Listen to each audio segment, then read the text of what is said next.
Padraig Harrington in the mix. Beauty here at the fourth. Yeah, thought he might take a run trying to drive this green. He elected to lay up off the tee. Knew what he was doing. Obviously, sticks his wedge in there to about 18 inches. Harrington, one of the co-leaders at 6 under. Taking a really big practice swing on this, trying to sit down in that rough. Just kind of stabbed it. Not the best effort. Good putt would make up for the rest. Well, it was a good putt. It was an excellent read. We've seen a couple of misreads here and worked hard to get that birdie. Got to control his distance here.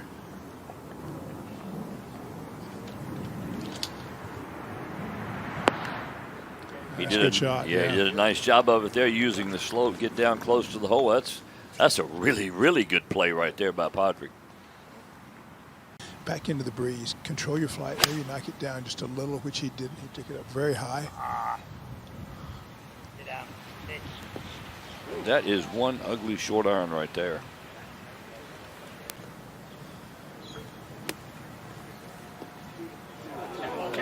Very well done. Good call, Phil. He had designs on holding that one. Good sound and nice spin. Good shot. 210 off of the wood chips over some trees.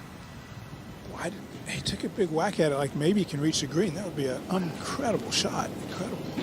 Well, he almost got there right in front. Got a straightforward pitch. Wow. To get that up that quickly off of that lie, that's something else.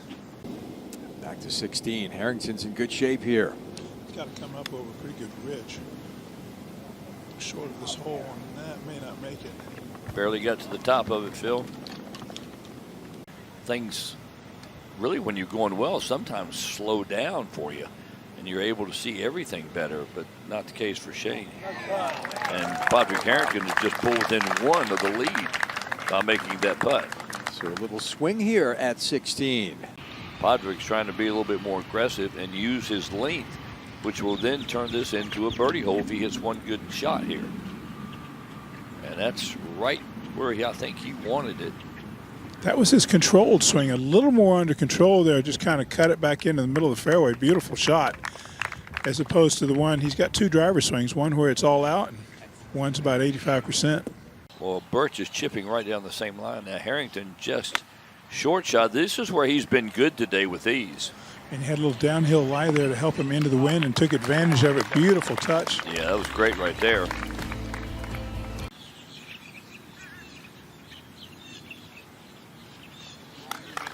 There's your new leader. Authoritative stroke. Yes, it was. Birdie at 17 for Harrington. Double bogey for Birch. We got a new leader. He has, trying to avoid the bunker in the middle of the fairway here at the 18th. Will he go right or will he go left? Well, he was aimed right, and it looks like he's hooked it right at the bunker.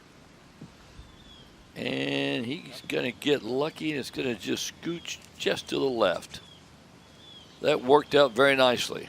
3/4 in control. Now, the ones he's taking big old swings at like that haven't been as good for the majority of the day. And there you go. I'm surprised he didn't try to control it a little bit better coming in there, Phil. You sit here and you want to make good strokes. You want to make a good roll. That's way left.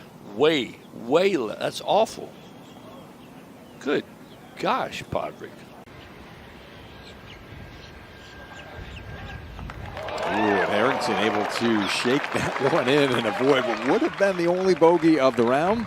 But it's a clean 66 for Padraig, one better than yesterday. Here at TimberTech Championship. And he will carry a one-shot lead into the final round tomorrow. The final shot. Head now. Yesterday, following the round, you talked a little bit about maintaining momentum in those tough conditions, staying patient. You were in red figures, staying in red figures kind of put you at ease. Today, you looked at ease as well. Is that how you felt out there?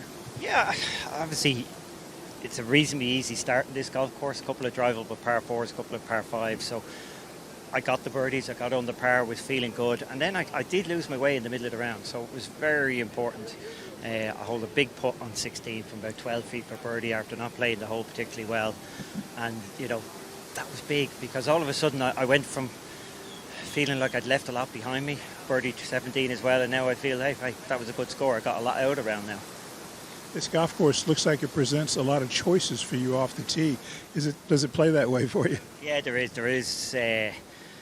You know, a lot of the choices are based on where the pin positions are. So, like, you know, a hole like 17, you could lay back, but it's you know, it's got water there. It's a very tight second shot, so it's a tougher tee shot to go with driver. But if you take it on, all of a sudden you're presented with a reasonable shot at 100 yards in there. And, you know, I hit my wedge in close rather than, you know, maybe hitting a 7-iron from 160 yards.